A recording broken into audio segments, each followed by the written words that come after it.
Both anti-Semitism and Islamophobia are on the rise throughout the country since the start of the latest Israel-Hamas war.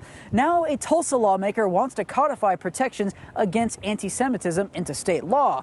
I'm 2 News reporter Samson Tamajani, and while that state bill has the support of the Jewish Federation of Tulsa, its language has seen plenty of opposition. Before I get into that, what makes the push of IHRA's definition and codifying it so necessary as opposed to updating or amending any hate crime law? I think we do have legislation in other areas that would work on that as well.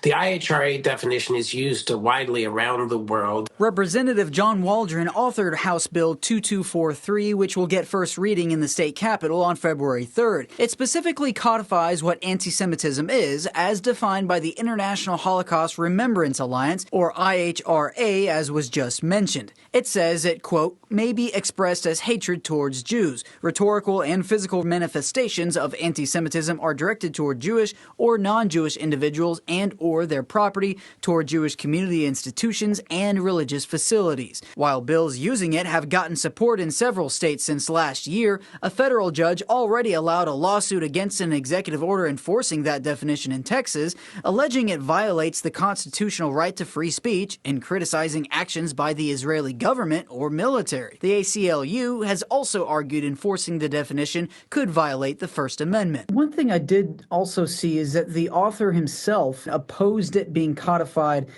into law by sovereign governments. Well, I think you'll note that if you look at the legislation, it merely codifies speech and directs agencies to use the tools that are already available. So it's not like we're creating new avenues of law. We're defining discriminatory speech and asking state agencies to use the usual methods for addressing it. And so when we talk about existing laws that are on the books, and we say, well, is this anti-Semitic? In order to define that, we have to have a definition. The Jewish Federation of Tulsa helped the Tulsa Democrat draft HB 2243, so I asked the same questions to its executive director, Joe Roberts. I covered it myself. I saw what was said and shown in these protests. Would you be able to unequivocally say that this law would not lead to arrests made for what is otherwise civil discourse? Absolutely. I mean, the law does not in any way allow arrest for political speech. We should have this discourse. And, you know, the legislative process is just the time to do that, to have that conversation, to consider amendments as bills go forward. So I think what you're going to find is that this is an example of the political process working as intended. In Tulsa, Samson Tamajani, 2 News, Oklahoma.